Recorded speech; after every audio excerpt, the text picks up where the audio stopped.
fẹ́ lọ lórí wọ́n ṣe ń tẹ̀síwájú ọlárẹ̀wájú lórúkọ wọn ní dọ́lárẹ̀yìn lágbára ọlọ́ọ̀sà bá a ní bá gbé yẹ ní dọ́lárẹ̀yìn Miss Project continue to do what you know how to do best.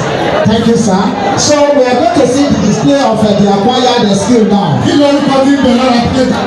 Orúkọ ẹ bá ẹ bí lórúkọ tí ẹ kọ sára búrẹ́dì yìí. Ẹ bá mú yẹ́kì bèèkì. Yẹ́kì bèèkì ni ṣé kò sọ́kùnrin tó ṣe búrẹ́dì láàrin yìí ni?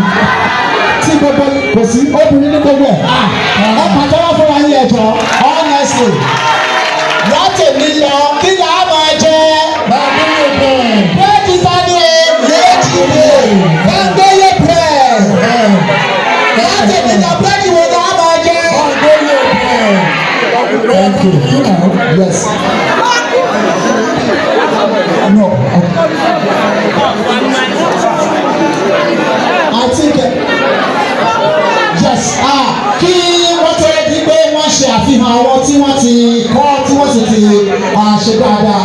Má fẹ̀sí pé pé bàbá wa the citizen in Mushin local government, the man with the Midas touch, the man a very proactive and very progressive action. The man who has got a niche for himself, not only in Mushin local government but Lagos State as a whole. The best performing local government chairman, the overall winner of the local government award held in Abuja recently.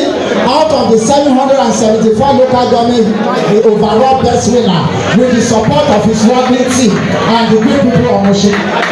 Because tí ò bá ṣe pé àtìlẹ́yìn ayé ara Mushin àtẹ̀lé lọ́balọ́ba gbogbo ètí wọ́n ń gbé ṣe àmì lè sọ ṣùgbọ́n tó ń bẹ̀ kí wọn lẹ́yìn ẹ̀ ń fàdúrà ràn wọ́n lọ́wọ́ ẹ̀ sì ń ṣàtìlẹ́yìn fún wọn èyí wọ́n ṣe ń ṣe àtìlẹ́yìn kò wá tọ́ síbẹ̀ ó sì máa pọ̀ jù bẹ́ẹ̀ lọ. àwọn pàtó lọ pé mo ò lóṣìṣẹ́ tó on our own we employ teachers. Primary school wey dey say they still have enough teachers and Mushin has the highest number of primary school in the whole Nigeria. A round of applause for that. It's part of the Mushin profile. We have also touch market to change the basis of our market. About 6 markets have been touched. Paramount market is part of it. Abu market is part of it. Mushin market is part of it. The DOO is ongoing. That labor extension, other market at the today, and so on so forth. If we have done that, we now look at the future of our children. People will not do ọ̀la wa, ọjọ́ ọ̀la ọmọ wa báwo la ṣe ní. A ò fẹ́ káwọn ọmọ wa ṣe aṣẹ́wó. A ò fẹ́ káwọn ọmọ wa kó máa gbébọn. Wọ́n ní ẹni tí ò bá níṣẹ́ lọ́wọ́ ní kíni lè dùn bẹ́ẹ̀ lọ́wọ́ ẹ̀.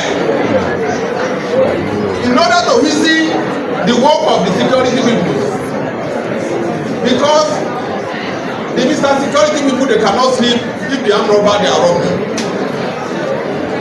If they are robbing, the security will not be easy for them and everybody too. Àwọn security àti àwa inú wa ò lè dùn tó bá gbọ́ pé àwọn ọmọ wa wọ́n ń pè kàn káàkiri. Torí ẹ̀ láti wá wò pé a gbọ́dọ̀ gbìyànjú to look back to our children.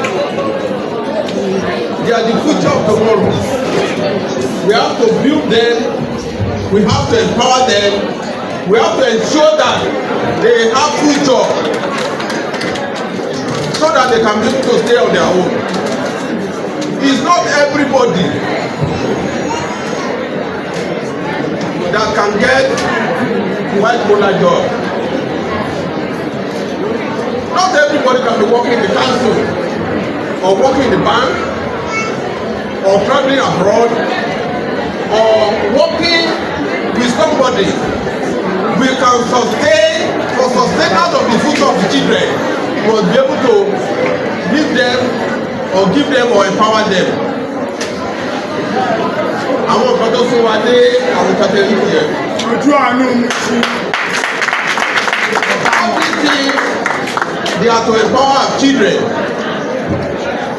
They are to give them the future of tomorrow.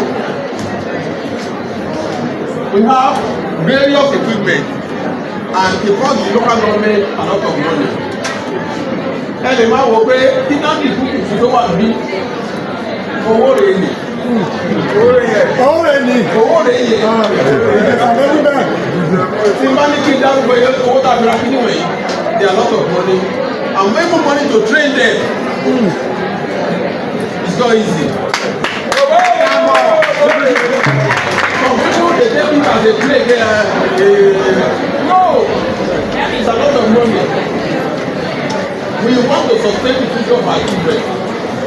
We want to make sure that they don't turn to hoodlums, armed robbers, aṣẹ́wó, kí ló bá rọ́kùnrin mi ò jẹ́, kí ló bá fẹ́ 419 lò nílé bí. That is what our concept. That is what we mean to people of Mushin local government. I want to seriously beg them that they should maximize what has been given to them. They should make use of it. Àwọn tó ń bake bread, wọ́n bake bread tó bá gbé fún lọ́fíìsì tó jẹ. Bread yẹn lè dùn púpọ̀ púpọ̀.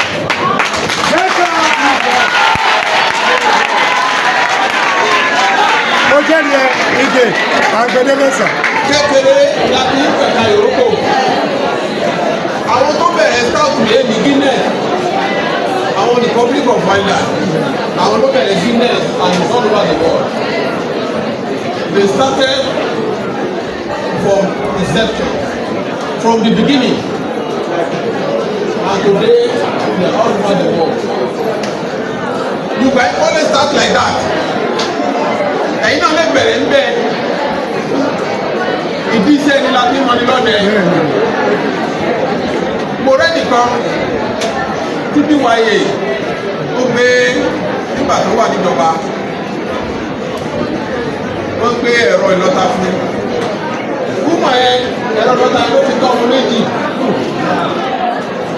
Wọ́n fi di wọ́n wà ní yunifásitì náà lọ sí òkè. The House of Reps, House of Assembly, some of our notable leaders, even some of our councillors are doing all these things. The local government is supposed to be doing something too. All what we are saying is to protect the future of our children.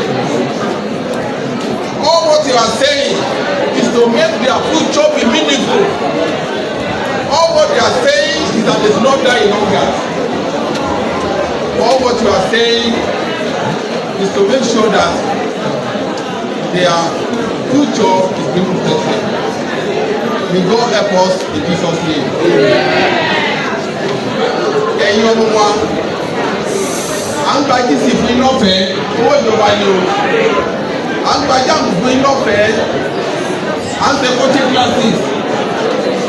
À ń make sure pé àwọn tó wà ní yunifásitì and for any bursary award for them to sustain their schools and in Kubakawa school most of this opportunity ẹni wọ ọjẹ pẹ̀lú sípàtì agbára láti lọ school ọjọ́ tí àkókò pé kùsù ló pọ̀ when this your time is the time for the government to take care of you and make sure that your future is protected. I wish you the best.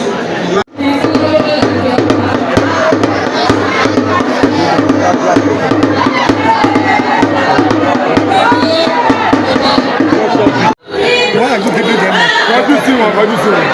Àti pè wọ́n.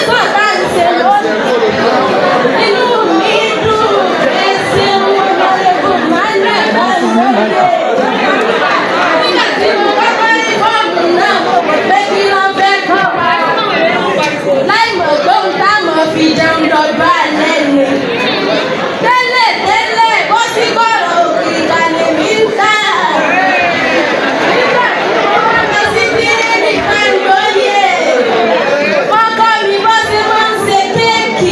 chairman. wọ́n gba fúláàsì àti pẹ̀síkòlà. bẹ́ẹ̀ ni mo sì fi ń jẹun lọ́jọ́ tèmi. ẹsẹ̀ ń púpọ̀ lọ èrò manuel àti gbogbo ilé wà lágbègbè. adúpẹ́ lọ́pọ̀lọpọ̀. ayé lẹ́kùnrin wà lọ́wọ́. ẹ ṣé o. ìyáléwà aládàáni ẹ wá gbà ọ.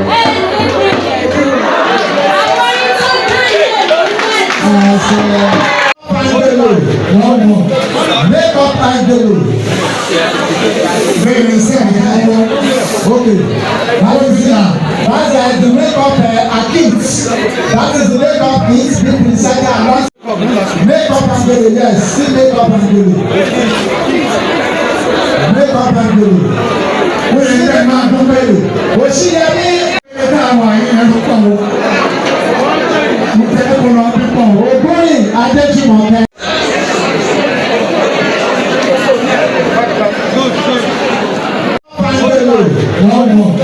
Make up Angelo. Very simple. Okay. That is the make-up kit.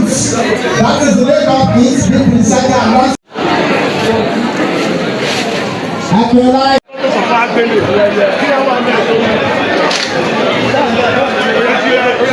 Number 6 Owo Street. Owo Street, off line Oyekanmi. That's what serious. Báwo ni o ṣe rí kiri tí wọ́n ṣe fún ẹ sí? ẹ máa lọ interview wọn lẹ́yìn.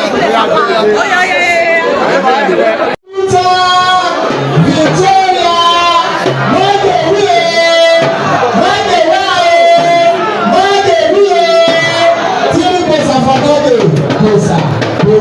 and that goes to the council chairman and the entire management team. Thank you, God bless you. Having done that, now we're moving, we are proceeding because of time. No time to check time. We are affected the group.